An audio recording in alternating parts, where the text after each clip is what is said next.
gonna stop.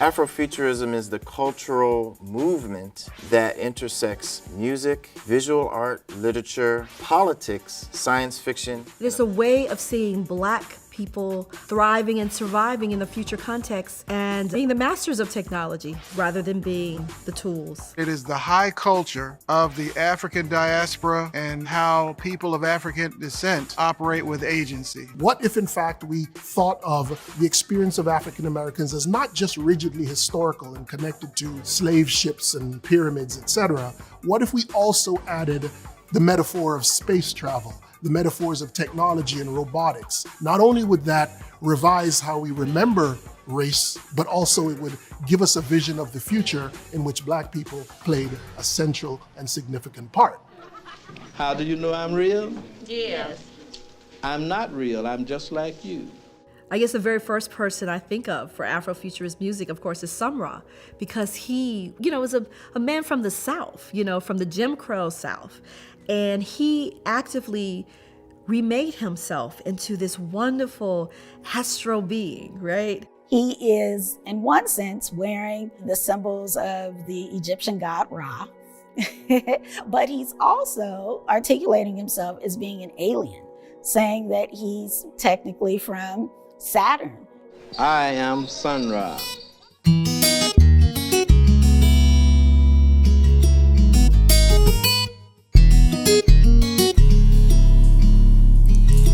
If I had to swim to the depths of the darkest sea, narrowly escape piranhas, and I'll swim crocodile. Resurface the shore after 3 days of storm, and one last breath to say to thee, I would say,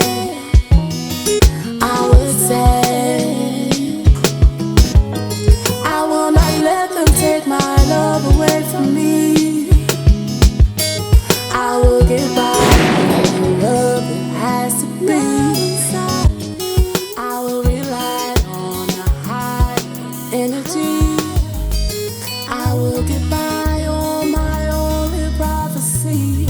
Just like the light was right for you, it was set aside for me. My birthright all day, all night, and in due time, you'll see. I will not let them take my love away from me. I will not let them take my, I will not let them take my, I will not let them take my love away, love away. I will not let them take my. We've been in it for a minute, and I just had to let you know what it's hitting for.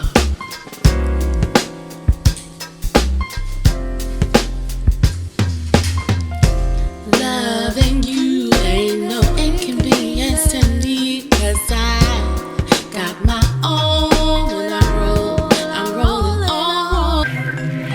Ladies and gentlemen, and boys and girls of all ages, get ready for the Goddess Glow Up. And all we need is for you to show up for the premiere of Goddess Mobile TV featuring me, Poetica, your hostess with the mostest, Brooklyn Free Speech TV HD hostess for Goddess Mobile every week. Featuring this season on Verizon, Channel 47, Spectrum, formerly Time Warner, Channel 1993, and Optimum, formerly Cablevision, 951 in Brooklyn, New York. And worldwide streaming at brickartsmedia.org/HD. You can see me, Norman Connors, a list of artists, performers, musicians for this travel, lifestyle, and live music conscious culture television show every week. And worldwide, online, Poetica service announcement. This message was brought to you by Verizon, Time Warner, Spectrum, and Optimum Cable. Also, Goddess Mobile TV. Thank you.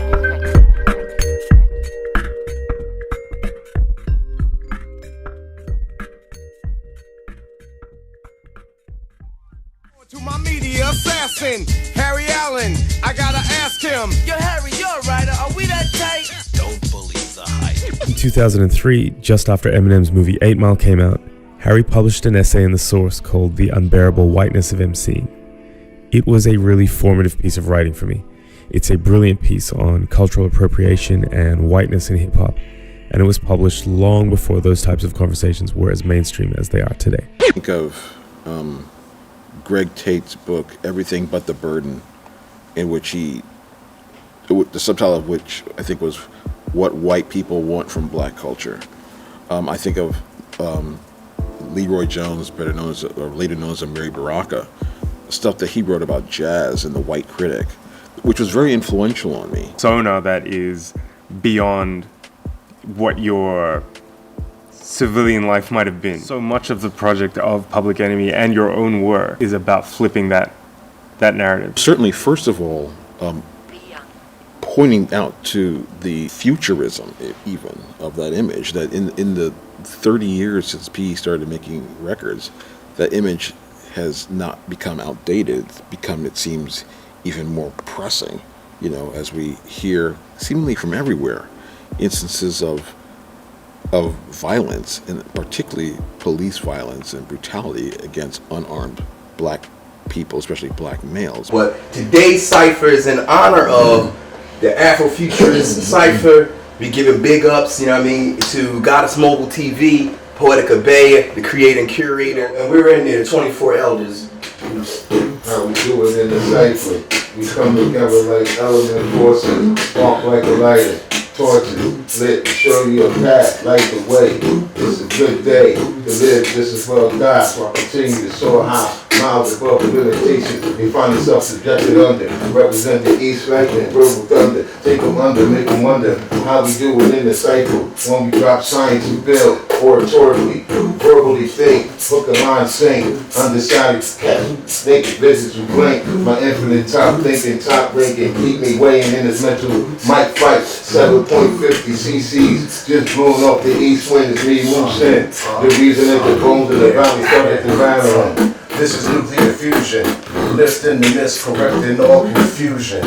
Adept at vocals and producing, 10,000 hours focused on improving. The thesis and conclusion, the reason for the intrusion of free thinkers and hoodlums. Baseline data sequences looping, duct tape translucent.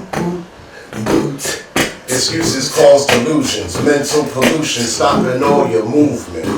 Ruin any hustle of your choosing. Most common form, sex and amusement. You ain't pursuing just to lose it. Spit facts improving, which tracks and moving. And if this verse confusing, it must be that you snoozing. I couple with the rhymes on time to flip the dimes, so listen all nines. I'm rolling inside the take a playing off the knife, playing it off the sofa cylinders, and I'm still holding all the cars, all the guards, all the urge. Wally Farrar, we hit the boulevard. Yo, ho, hop, oh. Hold me back before I get too high. I might melt the polar caps and flood your short top. The sure shot Darrell spits the pure hop. Then I hit the studio after the tour stops, while I bust melons down to the cerebellum. Lifelong lyrical felon, slave rebellion. Then Mark Bessie steady, leaving a mess. He never test me. I'm deadly. I swing like a machete. I'm ready like Freddy. My mic's lacerated. My man drops bass until they can't take it. I waited so many years before I made it. I meditated the way that the earth evaporated. I'm metal plated, plus I'm just getting warm. I freak on the beat like a clockwork orange. I've been scorned since the day I was born. I'm unicorn, you don't want to see me transform like I thought I was in it to spin it. Then I found out I was only in it for a minute. So I win it when I did it, and I did it when it's done. And I'm on the radio, and then I'm on the TV sun. So you come on, hear me, turn on your TV. I will be there every week easy. You can see me on a Friday at 8 or catch me today, cause I'm just about late. I have a date with you tomorrow. And then we're gonna do this go far. Everybody knew that I was a star. And now you can see it on your car, on your TV, on your screen. No matter what go on, I'm still getting mine. I said, God, thank you. Thank you for sending me this lady. Check it. It's like I'm fighting for freedom. Writing for freedom. Yeah. What's up, y'all? What's the deal? This is Freedom Williams. God, Freedom Williams. Freedom Williams Entertainment, CNC Music Factory. And I just wanted to thank my girl, Poetica Bay, Dr. Poetica Bay, for, giving me this award, God to the Future, alongside my brother, Sadat X, Norman Connors. Sadat X is my brother. He's my brother from the nation. He's my brother. I love him dearly. And I'm just glad to be alongside him in anything. And, music has been a part of my life, and I want to thank those who have not only prayed to make music better, played to make music better, but make music better, just in general. So, this is part of the Cypher, keeping that Cypher real, and keeping that Cypher going. I've been in many Cyphers. God King Son of Nine in the 80s used to have a whole lot of Cyphers. I've been in Cyphers at Zulu anniversaries, And the Cypher comes from the concept of building. When the gods would build, we would get in a Cypher and quote today's mathematics, So, you get in the Cypher, you go on your name, you say today's mathematics. For instance, my name is Freedom Williams, aka Born Freedom God of Law. Today's mathematics is balance equality, all being born of God, which is, today's mathematics, and we add on to how we see each day, because each day coincides with a 360-degree cycle of life. So, I'm really, really proud of Poetica for putting this thing together, actually helping to put it together with Carnegie Hall and the sister Cherie, the publisher, and everybody who put this thing together, because whenever you can do something conscious for the people and bring something together for the people, for the babies, you're doing something good. It's not always about materialism and money. It's not always about, awards, American Music Awards, Grammy Awards, Billboard Awards. It's about sometimes just getting the love from the people, which is how I see this particular award. So I just want to say, I can't really, I'm on an island right now in the Caribbean. It's kind of noisy on the other side, so I can't by the water, which is where I do my spiritual work as well. But I just wanted to say, I appreciate y'all. God bless y'all. Umar Ozdemar means God. Bless y'all. May the Loa bless y'all. The Orisha bless y'all. The celestial beings bless y'all. And stay cultured, stay forward. Like we say in the movement, forward ever, backward never. And, always be kings and queens that you are. And again, I just want to say thank y'all, peace. And y'all have a great event. Hopefully I'll be back up top when that happens. But right now, you see I'm a little bit occupied with earthly done tour, my yard. So I'm going to get back to y'all on that, all right? Salute. Free Willie out.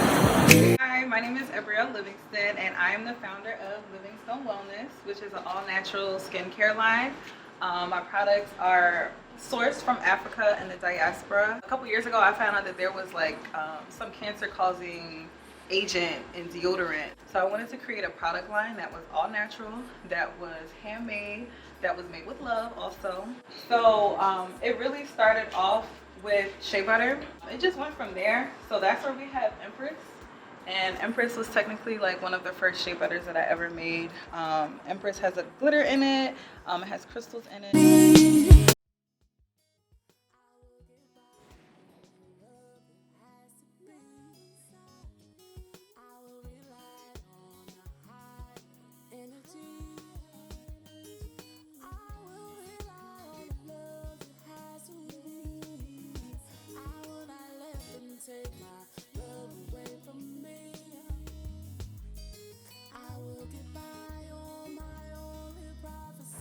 In my opinion, there are no great hip-hop acts with Afrofuturism at the moment because they're not getting the exposure, but I think they're slowly but surely making their way in it. And as I had told a friend of mine, I was like, yeah, I like the new acts, but none of them have reached the impact on the culture the way George Clinton and Parliament did. Because when Parliament and George Clinton went their height, I mean, people in middle school knew their music, back in the 70s. And so for a lot of the Afrofuturists, they have niches, but they have not had the breakaway star that's impacted the broad culture. I think that's probably occupied more in the cinematic form. What happened with the Black Panther film. So right now, the people who who are probably occupying that space now are in the film industry and not the music industry.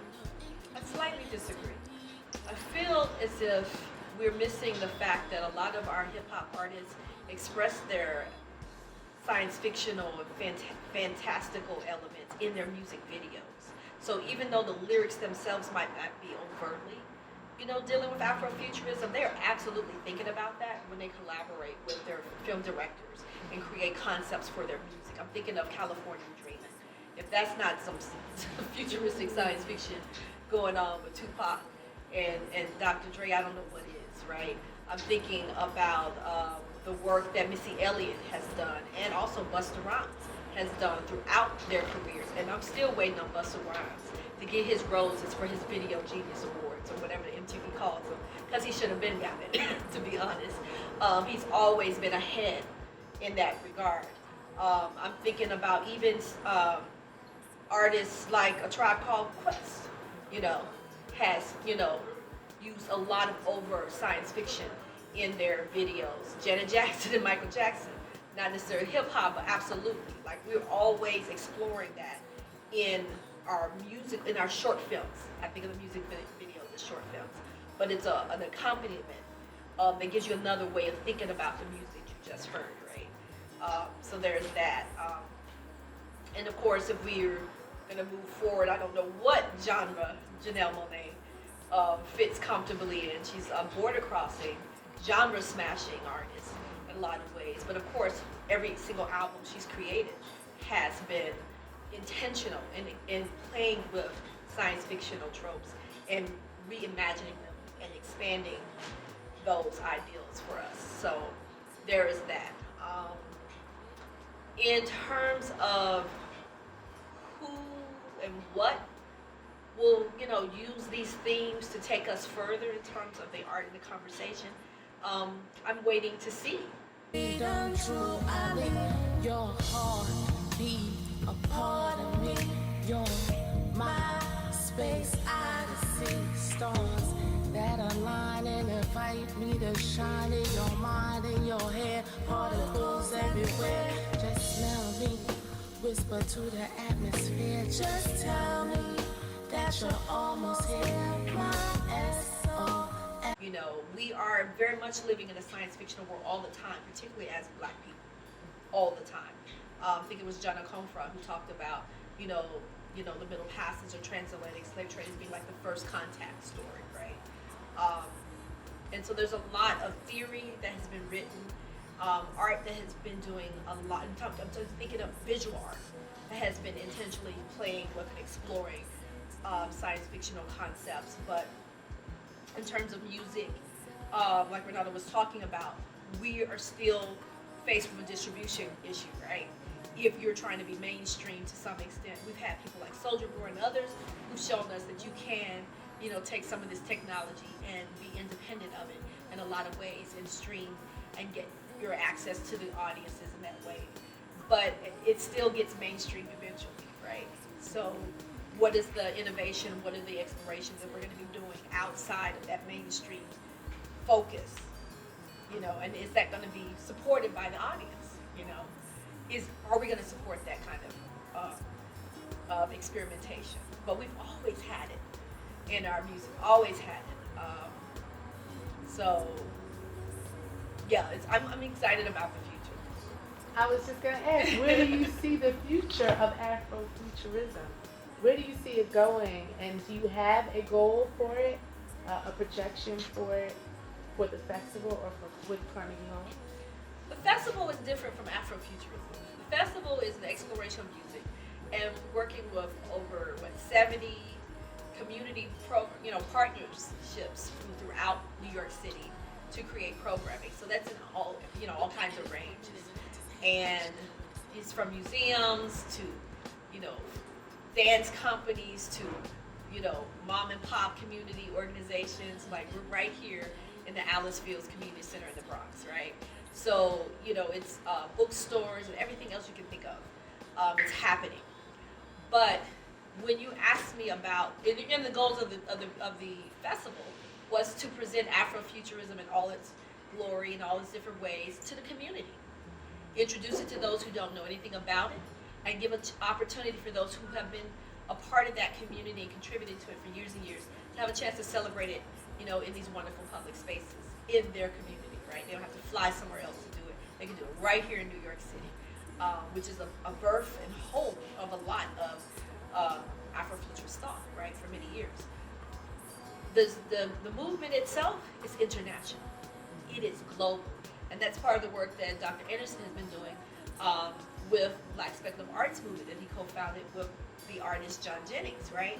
They have been all over the world, literally, discussing Black Speculative Arts, the power of it, the potential for it, and listening as well. So it's not like a didactic thing where you're just, telling other people what to do. No, you travel and you listen to see what other communities are thinking about where they are, what the problems they're exploring, and how they're using their art, and how they're using their shared collective energy to solve those problems in real time and not in some far off future. So for me, it's not about there being a goal, a specific political goal for Afrofuturism, but the common thing that I've noticed, and this is from traveling with Black Speculative Arts Movement to Europe, and we went to Germany to celebrate W. Du Bois, right? We went to Rome, Basque Country, Birmingham, UK, where they were beginning their Black Speculative Arts programming in the university and in the community. You've gone to Montreal and Toronto. For me, Sam, he came to Memphis where we had our celebration. Of course, his home was St. Louis. It's California. It's been all over the place. They have headquarters in Ghana. Our, most exciting new chapter is in Brazil, right? We'll be down there in November. It's just a lot that's happening. And what the common thread is that people want to be free now. People want to be healthy now. They want to be self-determined. They want to be able to forge a path for themselves. And they want to be able to express themselves freely, creatively. They want healthy families. They want economic justice. They want environmental justice. They want political justice. That's a common thread everywhere we go. So the question of Afrofuturism is the question of Black lives in the world today. Easy to find now. 7, 8 years ago, as one of the young people told me when we had an event, she thanked me for helping her find her tribe to a certain extent. And now, people who are interested in this kind of information, it's a lot easier to find groups of people dealing in this topic if you want to. I think 10 years ago, when everybody doing this work pretty much knew each other, and then between 2013 and 2016 is when a lot of it came together in terms of community organizations and events that were dealing with the topic. And then 2018, Panther was kind of like a big bang moment, global moment, where, as I remember saying at a conference, when I was talking with Cherie and her husband Danian on a panel, I saw a split coming.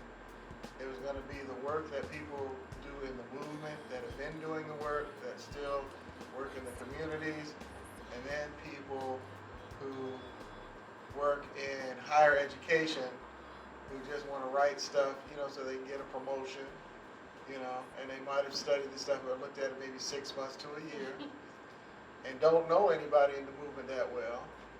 I mean, one guy put a book out, had Afrofuturism on the cover, and when you look at all the citations, it didn't have any Afrofuturist writers in it. So I always classified it as a European analysis of Afrofuturism. The guy was a political scientist. So you got some people, I'd say the last 36 months, you got to really look at the content. I would say the first thing you do, if you're going to go buy a book, go look at the references and citations in the book. And if you look at the references and if you don't see Ms. Thomas's name, my name, Natasha Womack, or whatever, just throw it back on the shelf because the person hadn't done the homework. Certain communities aren't considered to be universal. They're the exotics, right? Your story is extra spice. But, it's not actually a story that everyone in the world can relate to, which makes no sense because people are people, right? People are people. So in Afrofuturism, we've gotten to a point now where we're not at a critical mass, as Samuel Delaney would say. We haven't quite reached a critical mass, but we have reached enough where there's a backlash, right? Because two people talking is an uprising in the fields, right? So you have more than one person doing something, and suddenly they start getting a little uncomfortable in those places where normally they are the ones that control it. Black stories are coming out in so many different ways, and it's very exciting to see people who might not have had a shot in a publishing company because they didn't know how to market the work.